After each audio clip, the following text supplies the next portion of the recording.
OK, so now it's time for our next debate, and I think, who's up? I'll take it away because it leads very nicely on from what you were talking about, Renee, and that is that, unfortunately, this Labor government just cannot let go. Earlier this week, added to the canon of David Lammy mess-ups, he said, well, you know what, actually it wouldn't be the worst idea to rejoin the customs union. Wes Streeting followed soon after. I believe his words said, when asked whether we should rejoin the EU, I don't think so, in one of the least confident displays of Brexiteering I've heard in some time. Make no mistake, there will be a stealth re-entry into the European Union over the coming years. It won't be branded as a re-entry into the European Union. It will be a drip by drip by drip until effectively we are still rejoined at the hip with Europe. This would be a disaster. It would be a disaster economically to tie ourselves to an economic zone which is dying. The growth in the EU is even lower than the anemic growth in the United Kingdom. Culturally, we would be tying ourselves to a civilization in decline, a civilization which has opened up its borders, a civilization which in many instances has just given up to Islamism, a civilization which has forgotten what it stood for a long, long time ago. But most importantly, the Brexit vote was a vote about the will of the people and respecting the will of the people. And if there's one constant in this Labor government, which was mentioned in our previous conversation, it is that there is very little respect this government has for the will of the people and for doing what they say they will do. Be on high alert. The stealth re-entry is coming. There's nothing more important than keeping your money and your identity safe online. And with so many VPN options available, choosing the right one can be pretty daunting. But this video's sponsor, ExpressVPN, is making the choice easier for GB News viewers. ExpressVPN is offering up to 75% off, plus 4 extra months free. That's top-level security from just £2.49 a month, and you're covered by their 30-day money-back guarantee. So just click the link in this video's description or scan the QR code now. Remember, when you're online, you are often sharing personal data, so hackers can steal your information, your passwords, your photos, and your bank details in just seconds. But ExpressVPN encrypts your connection, making it virtually impossible for hackers to access your personal information. So why choose ExpressVPN? Well, it couldn't be easier to use. With just one click, you are protected. And ExpressVPN uses military-grade AES 256 encryption, which is the same standard trusted by the US government to guard their classified information. With their new tiered plans, you can protect up to 14 devices at once and manage passwords securely.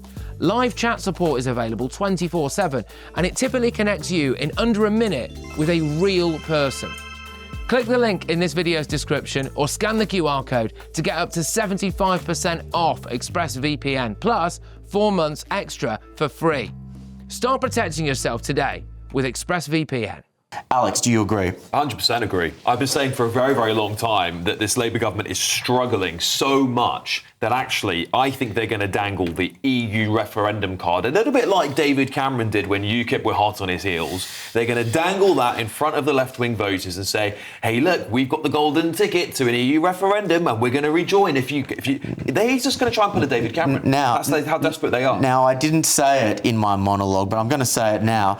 Politically, it wouldn't be the worst strategy because they've got literally nothing to lose. You're right. However, what I'll say is this. Yes, you're right and wrong. The only thing I'd say is this. It would hand Nigel complete and utter control of the right of politics. It would kill the Conservative Party completely. Finish. I think Nigel Farage would be very welcoming of this. But you'd also then still get the Greens and the Liberal Democrats going, we stand for this too. Yeah. So it would still lead to a split left. So that's why it might be suicidal for Keir Starmer. He might also be able to get ahead of those left-wing parties and go, only we can guarantee government that can deliver. But it is pretty much the only thing the Lib Dems believe in, which is rejoining the EU. You could have this Frankenstein government in 4 years' time, which would be Lib Dem, Green, Labour, and maybe Zaras. Famous phrase, coalition of chaos. It's not the only thing that Lib Dems believe in. Come on. They believe in more. We've got a Lib Dem on They believe in more than that. I'm not going to say Lib Dem person. What else do they actually? I actually don't think we do. The only thing that liberal economy. They believe in equality. They believe in people treated fairly. They believe in a small government. There's nothing wrong with that. At least they're trying to be a bridge. Do you know what? I believe in fairies. There's nothing wrong with that. Honestly, they believe in proportional representation. That's like a policy. They believe in electoral reform. But Andy, do you think that Labour? I don't know why I'm do you think Labour will try and take us back into the EU? I don't think so. No, I don't think so. I think the conversation within certainly the wider Labour movement, the trade unions, the socialist societies, I think has ended. It ended in 2018, 2019.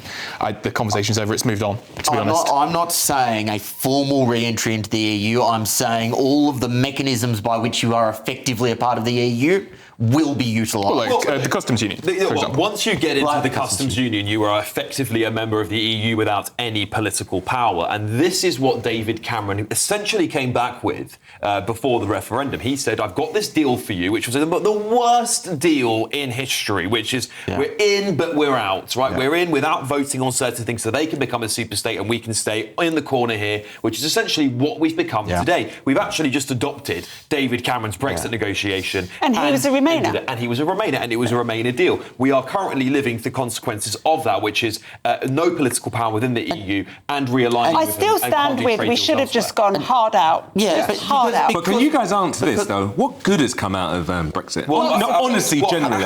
The question is, has Brexit been delivered in its optimal form? And no, the good things. Was it ever going to have been there? Well, I think the next government, if it's a reform or maybe even a more radical Conservative Party than it was the last government, would deliver a better version of Brexit. But the problem is, some of the good things are these massive trade deals we're doing with America, India and other countries around the world. They will have long-term economic preferential benefits for us, particularly as the EU. Yeah, but if you were part of it. The UK, the EU growth is flatlined and they're all growing quite rapidly. The UK has delivered more bilateral trade deals than any other country on earth in the last 12 months. Great Labour government. It has enabled them to take control of their own economic future. Now, unfortunately, we haven't been able to do that because we have a government that doesn't fundamentally believe in the project. Until we have a government that believes in the project, then no, you will not see the full benefits of Brexit. Yeah, I think that's pretty accurate and pretty fair. I think Brexit has been failed to be delivered. I think really Boris Johnson massively believed in it, but he was distracted by COVID as well. And then by the time we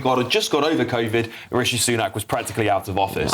He wasn't the biggest Brexiteer. I find it really, really bizarre that rather than look at what have we got from it, and we've got lots of things, as these guys have just said, nobody who wants to rejoin the EU, I never hear this from, for example, Ed Davey, looks at Europe, which is bankrupt, which has no growth, which is on the verge of collapse in almost every societal area that they have, including immigration, economic policy, integration. None of that works. And we're saying, we really, really, really want to be inside that. What for? Why do you want to join a failing superstate? And there's this constant statistic thrown around that we're doing economically worse off. That has been debunked 1,000 times now. We are not economically worse off than we were before. By all standards, actually, we're doing pretty well compared to parts of the EU. So that whole argument there is complete nonsense. It's just constructed by Ramonas who were desperate to find an argument to rejoin. Right. There have been 20 years of higher taxes, higher regulation and a growing size of the state in this country, but Brexit is used as this straw man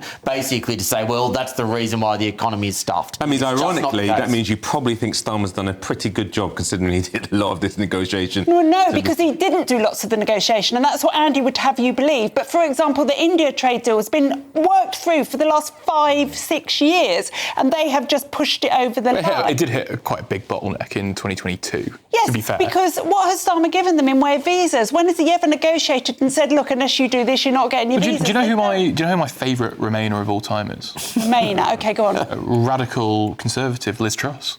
She was a big... People forget this now. Her political journey from 2020 onwards, she was a big Remainer. Okay, but she isn't anymore, is she? Well, who knows? Who knows? She's a YouTuber now. So, who knows what Not she an thinks. unfair point. But she was a big Remainer. Would you consider Liz Truss a part of the Ramona class of 2016? Would I? No. Yeah. Well, she was a Cameroonite, a Cameroon, if there ever was one. She was selected on the A list. She was there from day one. She was his... I think this... I wouldn't pass Boris Boris Johnson is the greatest Brexit supporter either. He flip-flopped on that a bit. He even wrote 2 articles that are completely diametrically opposed. I think there's this rose-tinted glasses that people wear when we talk about the Brexit referendum and look back on it now. A lot of these big Tories were massively in favour. Because even Jeremy Corbyn, who is one of the most left-wing politicians in this country, even he, by all private accounts, was not a fan of the European Union because that massive... He had a socialist critique of it. It wasn't a base Dominic Cummings leave the EU thing. Socialists. I put this back to actual socialists.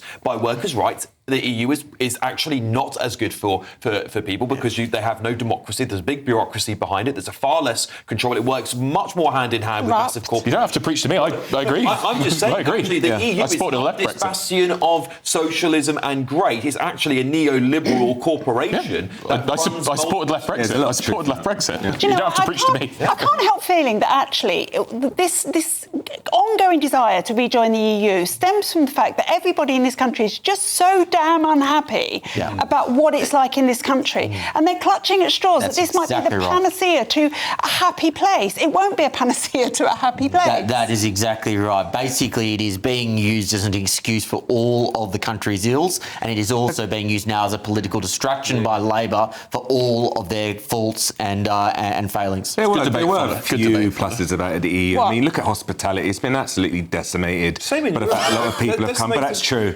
Even me as a landlord, you used to have like Polish buildings. You tell us you're an entrepreneur. The reason that all of these businesses have been decimated is because they're not paying wages high enough to entice UK citizens out of bed. Yeah. That's what's going on. I mean, that's a whole different argument altogether. Well, no, but there were certainly people who came over from the EU who were all right working those jobs. I think the issue was we framed... You can still come over from the EU. You just have to stand in a different line at the airport. It's not as easy. And I think when you look at London was always a lot more pure European. I think there's a lot of scapegoating around the whole EU stuff and regaining sovereignty, and it didn't quite work out that well. There's always going to be some pros and cons, but actually the difference, the thing about Europeans coming and living here, the only difference is they have to apply for a visa like everyone else does, the same way we would have to apply for a visa. Now, actually, they would get quite preferable treatment if they did, and actually the British government could target bringing more of the people from Europe over to Britain if they wanted to. That was their choice to bring them over from mostly South Asia and other parts of the world. Alex, it's a brilliant point.